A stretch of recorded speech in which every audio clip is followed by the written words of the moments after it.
Funding for this edition of One-on-One with Steve Adubato has been provided by New Jersey's credit unions, banking you can trust. PSE&G, committed to improving New Jersey's economy and strengthening its communities.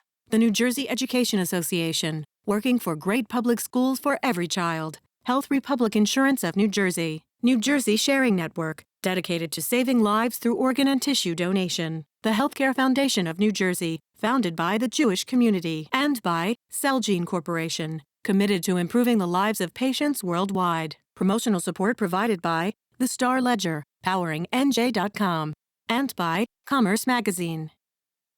This is One-on-One. When you first heard that they were doing Charlie Rose and Gayle King, didn't you go, what? People like laughing at others, so I don't mind if the other is me. See, you go right into the character. That's what it is. I'm bringing families together a half an hour each week. Man, I'm doing something special. And so I do feel successful.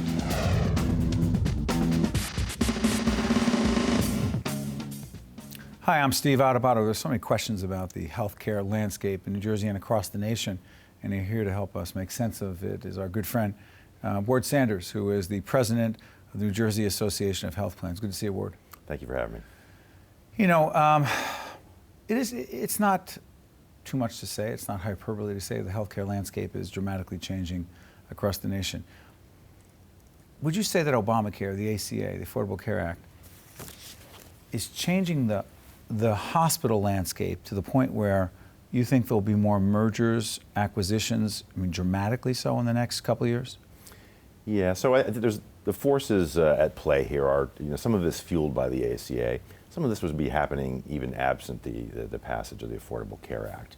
I think that there's definitely pressure from the law that's probably pushing hospitals together to form chains a little bit more, probably pushing carriers, insurance companies together, and also, well, in a way you have to be bigger to survive. It's becoming more complicated as a doctor to practice, as a hospital to work in this landscape, and as an insurer to work in this landscape. For example, hospitals today are now have cost pressures around readmissions, right? So there's an enormous effort. Readmissions. Readmission for somebody who's in the hospital and then leaves and then comes back within 30 days. And the government says there's penalties if you have readmission levels that we're not going to give you as much as we would otherwise have given you. Right. So therefore. So there's efforts to try to to address that problem, and in some ways a collaboration among stakeholders, of doctors, of payers, insurance companies, of specialists. The more that there's coordination and you can talk amongst each other better and coordinate care, there's a greater opportunity to improve the healthcare system. But that also means that folks are tied together more closely. You have to have administrative operations to be able to do that. So it's hard to be small in this landscape. I've lost count of the number of healthcare-related programs we've done on One-on-One, on Capitol Report. I do with my colleague Raphael P. Roman, you've done many times, on Caucus, New Jersey, and that you've also done on NJTV News with Mike Schneider, our great colleague. And let me put this in perspective. I keep asking myself, we are trying to educate folks, inform folks about healthcare. It is a never-ending battle, and I wonder to what extent we're actually helping people because it's so darn confusing. Yeah. Is it just me who sees it that way? No. Are we making a dent? I mean, what's up? Well, first of all, I think you are. There's a lot. I'm not saying that to pat us on the back. I don't really know. Yeah. I think there's some good avenues. There's a website, NJ Spotlight, which I think has done a tremendous job. NJ Spot. By the way, they are in fact a nonprofit. They do great work trying to break things down. Go ahead. So they'll look at more maybe than the daily news, really in-depth stories that shed light on this. It's going to be complicated. When the healthcare website was being deployed, people talked about it as if we want to make it like You mean healthcare.gov? Healthcare.gov. We want to make it like a Zappos, or a Expedia.com. It's never going to be quite like that because the product you're selling is a lot more complicated. Why did the federal government? I know you don't know the answer to this. I'm always wondering why did the feds promote it, the White House promote it like that, when in fact they knew it wasn't like buying an airline ticket. It wasn't. It was never going to be. Yeah. And therefore they raised expectations. 15 years ago, people had an expectation that was going to take a minute for a page to load. Right now, people expect websites to work, and so the disappointment level was really high when that rolled out, and deservedly so. It was a mess. I will say that over the intervening period, they talked about bringing in their sort of tech surge and their A team. I thought all the things that should have been done in the beginning. You wonder whether in the testing period they should have done. That it has improved dramatically on the consumer-facing side. So the consumer experience. If October 1st, I tried it, I couldn't get on. Way back in 2013 when that happened, right. But over the intervening period, by December, it really had, they had applied a lot of resources, done some testing, and improved it. So the consumer-facing side of that has definitely improved. Yeah, but still, it's a complicated thing. Still there, though, Ward. The confusion is still there. The misinformation is still there. Why do you think that is? It's inherently complicated. Does it have to be? Is it? When you say inherently, you mean it is. Yeah. You don't mean people are trying to make it complicated. You're saying it is. It is complicated. It's like math. I hate to say it that way. Yeah. To me, math is complicated. Someone says, I'll simplify it for you. It's hard to simplify. Right, and there's some people that are very good, but they're few and far between that can actually talk about it in simple ways that are also accurate. The Affordable Care Act tried to, through the hiring of navigators and other folks, to try to educate folks. And I don't know. I think they've made a dent, but it's inherently complicated. It's the insurance products that you buy are complicated. The care that you receive is complicated. So part of this probably has to be an education process in the schools to teach literacy around healthcare a little bit more, to teach literacy around financial issues and health insurance products. It's an essential part of keeping you healthy and keeping you out of bankruptcy too. Talk to folks about your organization. The New Jersey Association of Health Plans represents the major health plans and insurers in the state that serve both the Medicaid market, so we partner with the state to provide a more efficient and better quality experience for that Medicaid population, and also the commercial insurance companies that an employer or a labor union or the state or whomever to go out and buy insurance. Do you lobby?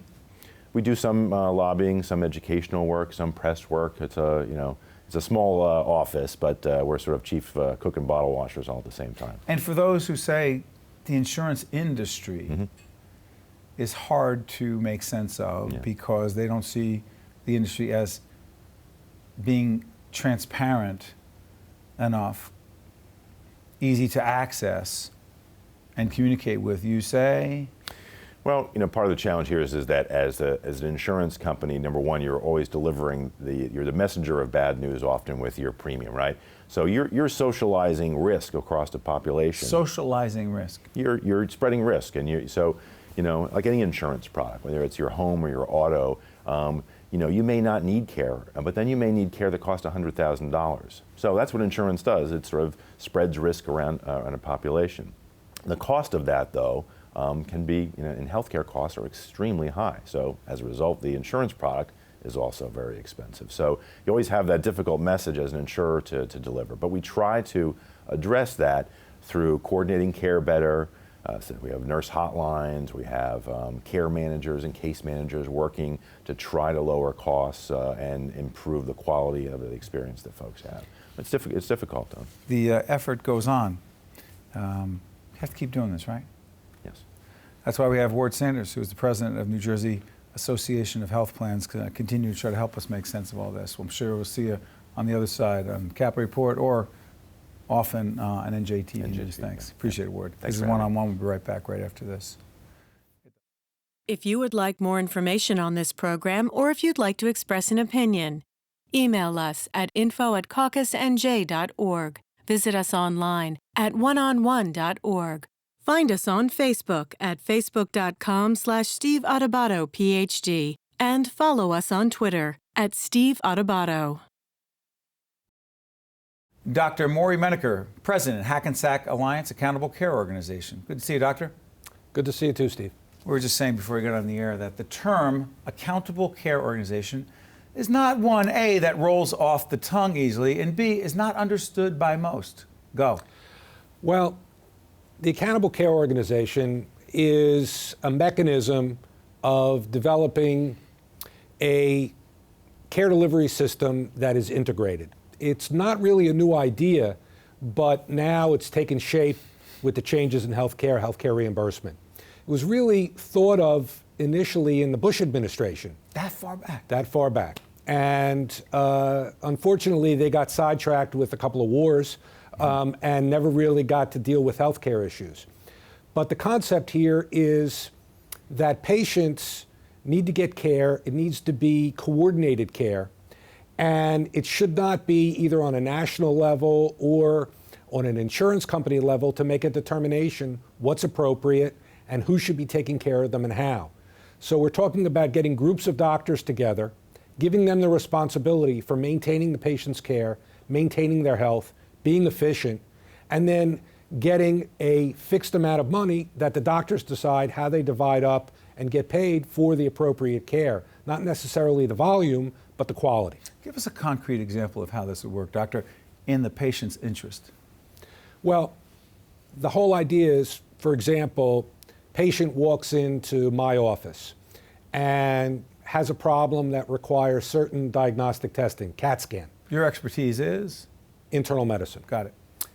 So I send the patient for a CAT scan, get the results, review the case with them, come up with a treatment plan, etc.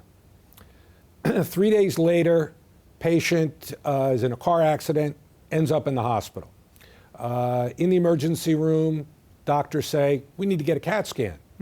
Might not be related directly to what the patient has. They might not even have any problems related to the car accident, but they have no understanding that this was done 3 days ago and everything was normal, and the patient was told that it was normal. So therefore, the unnecessary test goes on. A, patient gets more radiation. B, significant increased cost to the system, no increased benefit. By integrating the systems and having a system where information travels with the patient from doctor to doctor, from doctor to hospital, from hospital back to doctor, improves patient care, cuts down on waste, improves efficiency. The other thing that's so interesting to me about this, doctor, is you have said that technology, if used in the right way, also has the potential to dramatically improve and increase doctor-patient communication in a way that will once again benefit the patient. Definitely. Example of that, I knew there's some sort of scale. Just give me the scale one. Okay, the scale one's an easy one. I like that one. Okay. Because I avoid my scale in the morning. Go ahead. One of our biggest problems is dealing with patients who have what's called congestive heart failure. Congestive heart failure is when the heart weakens and patients have a tendency to retain fluid, swell, gain weight. One of the best mechanisms for monitoring this is just checking their weight every day. Now, not only do the patients sometimes forget to check their weight, they don't necessarily see what the number is, they don't necessarily communicate it to the doctor. They go, oh yeah, I had too much to eat yesterday. They don't realize that it may be the beginnings of a problem. It matters. It matters. So there are scales that are provided by certain medical companies that will send the weight directly to the doctor's office, directly to the electronic medical record on the computer.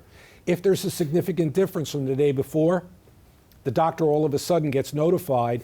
They don't even have to look at it. It comes to them saying, the patient gained 2 pounds. Doctor will tell his nurse, call the patient, let's get them in, as opposed to the patient waiting, not going to the doctor. 3 days later, they're back in the hospital. Is that the same principle with the blood sugar information? Thing. Explain exactly. that.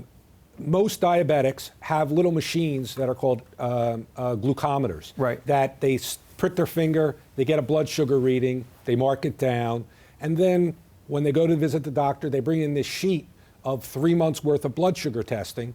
The doctor looks back and goes, oh, 2 months ago we really should have made some changes. Patient doesn't know. These machines also have the capability, of sending this information directly to the doctor, directly to his electronic medical record. The doctor can actually just look at a flow sheet and see the daily blood sugars without even having to talk to the patient, and then send a message to the patient, your blood sugars are fine, continue, or we need to make an adjustment, come on in, or have the nurse call and say, were they doing something different? Did something else happen to make these sugars get out of control? As I'm listening to you, it strikes me that A, it has the potential to change doctor-patient communication dramatically, but also, does it require the patient to be more engaged and involved in his or her treatment?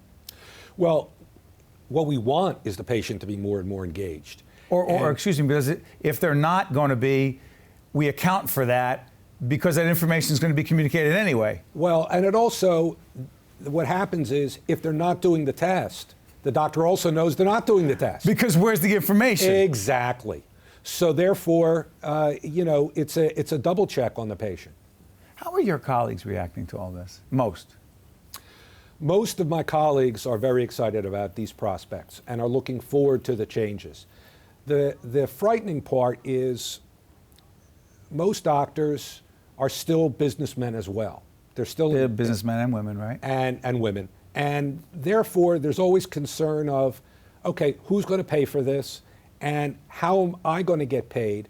Because I'll tell you, today, I can spend an hour on the phone with a patient, and the reimbursement from the quote-unquote insurance company is zero for that. Now, if I brought the patient into the hospital would get paid a couple of $1,000s from the insurance company. But you're trying to keep the patient out of the hospital. Exactly. That's why the reimbursement system has to change, and that's what the ACOs are trying to do, saying, listen, we don't want to get paid for putting people in the hospital. We want to get paid for keeping people healthy. It doesn't make a difference what we do to keep them healthy. As long as we keep them healthy, we're happy, we're doing our job, we get paid. Last question. You know what you know now about this fast changing, dramatically changing landscape of healthcare, hospital, the physician side. If you knew, you know where I'm going, right? I think so. If you knew this back then, would you still have said, I'm going to do it? For me, the answer is yes. Because? It's a calling. It's something that you choose to do, not because of the reimbursement, not because of the hours, not because of the prestige, but because you feel a need to be able to give back, to do something to help people. Is it a struggle sometimes when you're talking to others, residents, others who are those potentially considering the medical field, because they see the landscape now, but you need the best, the brightest, the most committed? Challenge, right? It's a challenge, but more importantly, the scary part is the cost these days. For a young person to go to college, we know what the costs are. You're going to end up, if you don't have rich parents, loans, $200,000, $250,000, double that for going to medical school, if not more. Then you have to go into training to learn your specialty, and you'll make enough money to get by, but you won't be paying anything back. So all of a sudden, you walk out as a doctor with $500,000 over your head. So the question is, why would you want to go to a low-paying specialty? You're going to say, wait a minute. Maybe I should do something that I'll get paid more so I can pay my loans off faster. This is a problem that we have to deal with. Especially because we need more primary care physicians. Exactly. Dr. Morey Menacker, President, Hackensack Alliance Accountable Care Organization. I want to thank you, and not just for being here, but for the calling that you've answered. Thank you, Doctor. My pleasure. This is One on One. I'm Steve Adubato. We'll be right back right after this. If you would like more information on this program, or if you'd like to express an opinion, email us at info@caucusnj.org. Visit us online at oneonone.org. Find us on Facebook at facebook.com/Steve Adubato, Ph.D. and follow us on Twitter at Steve Adubato. Dr. Kaye Walter is the president of Bergen Community College. Good to see you, Doctor. Thank you for having me today, Steve. It's our pleasure. For those who do not know Bergen Community College, describe it. You have 17,000 students. We have 17,000 credit students. We also have around 8,000 non-credit students. We do a lot of workforce development training with companies in the area, as well as our students who are in our technical programs and our transfer programs to the universities. Some of the biggest programs, we're talking about health-related? We have a large health professions program. What does that mean, health professions? Some examples. Of course, everybody knows about nursing, Yep. but then you have radiology, you have dental hygiene. We're getting ready to launch a new paramedics program at our Lyndhurst campus in the fall. A new paramedics program? A new paramedics program, and we actually have a waiting list already for students who are interested in that program. Growth field?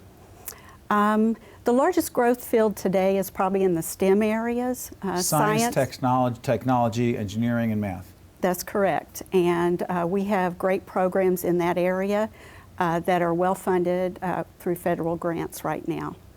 But the other area we were just talking about before, the culinary programs. Mm-hmm. That's a program that's very well known at Bergen, right?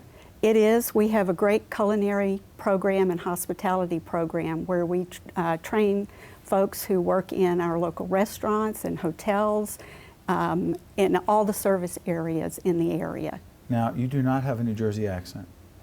I didn't grow up in New Jersey. Where'd you grow up? I grew up on the Gulf Coast in Texas. Oh, you did? I did. How did we get you?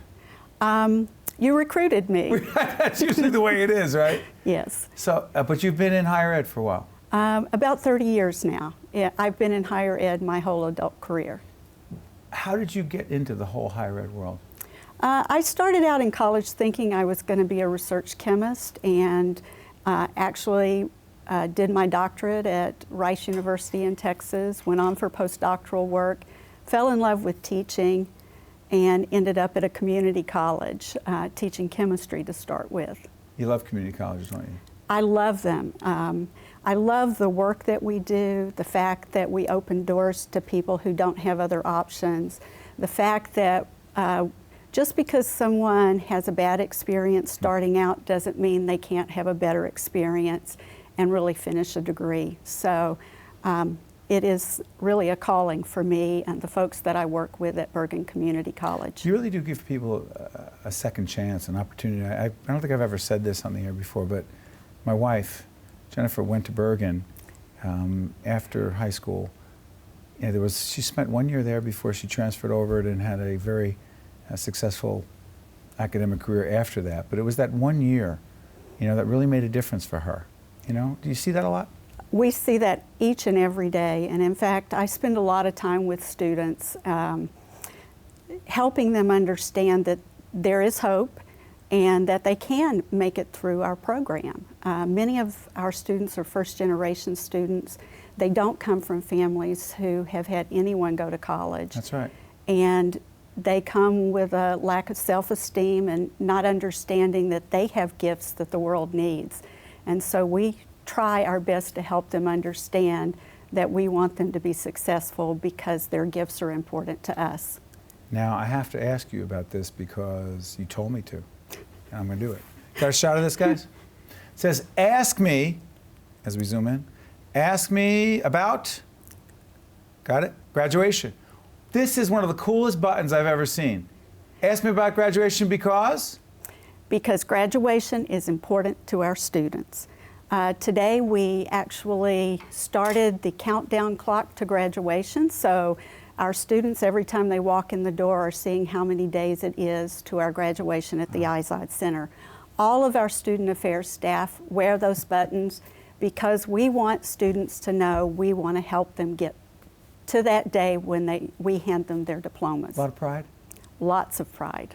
See, so it's so interesting because for so many students, I imagine the struggle to get there, to get to that finish line, not the temptation to quit, but the roadblocks that cause people to quit, they're constantly there.